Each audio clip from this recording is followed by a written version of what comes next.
Hi friends, it's Kelly and it's my card 6 for my memory box. I've cut out each piece and backed them with white cardstock to accommodate my stitching.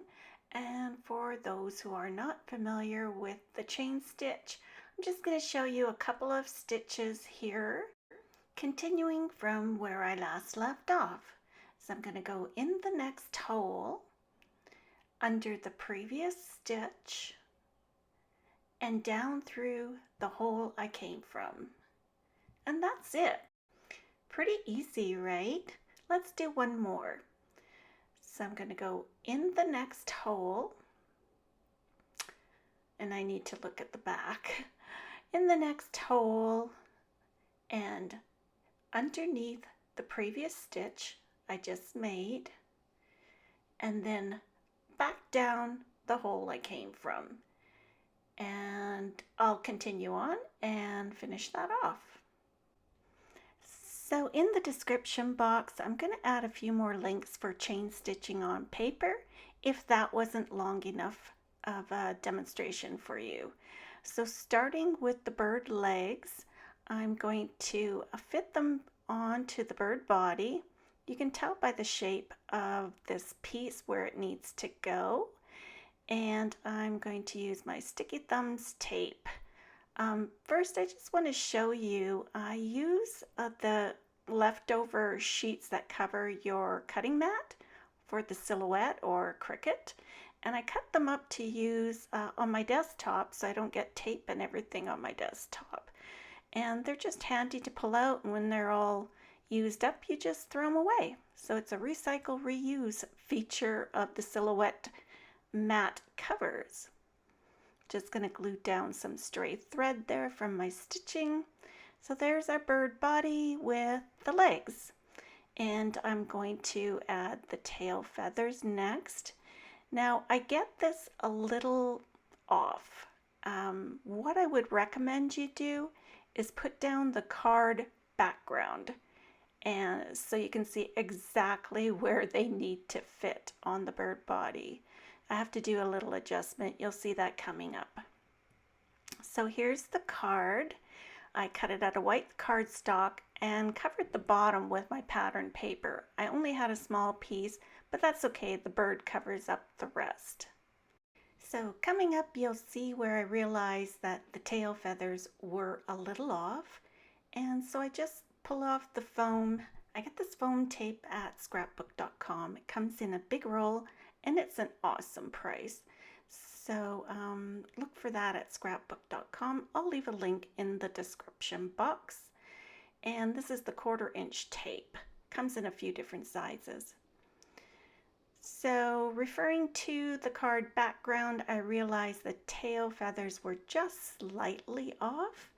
And so I'd recommend laying those in place, then putting your bird body over top, matching it up with the card background.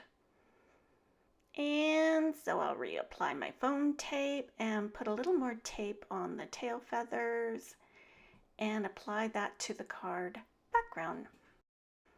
Next up is the scarf, and it comes in 2 pieces, so it already looks 3D.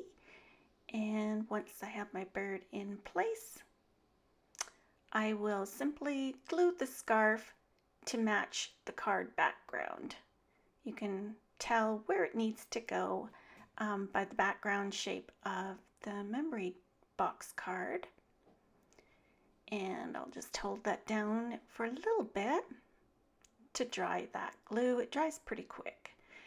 The wing, I used some more scrapbook.com tape. It comes in 1/4 inches already cut, and I just wanted to pop up the bottom part of the wing, and so I used some double-sided tape at the top so I could tuck that under the scarf just a little bit, because that's how a wing might be.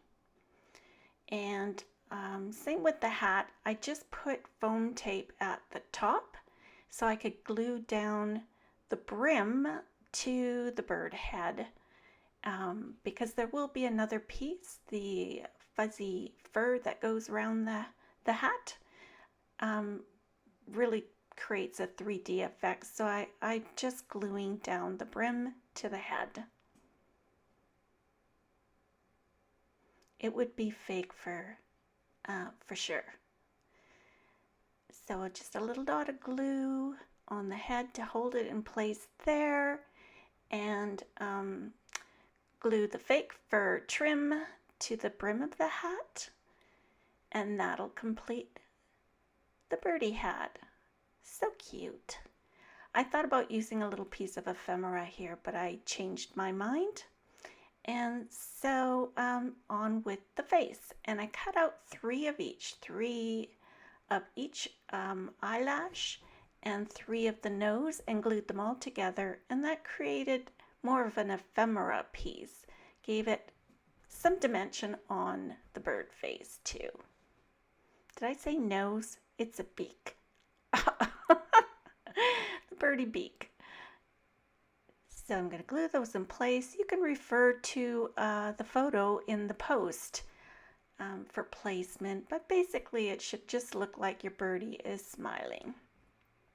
So coming up, you'll see the second boo-boo I made. Sometimes these things go smoother than this, but I would recommend that you glue the pink star in place first. I had to use my scissors to lift up the foam, and so I could place it underneath. So start with that.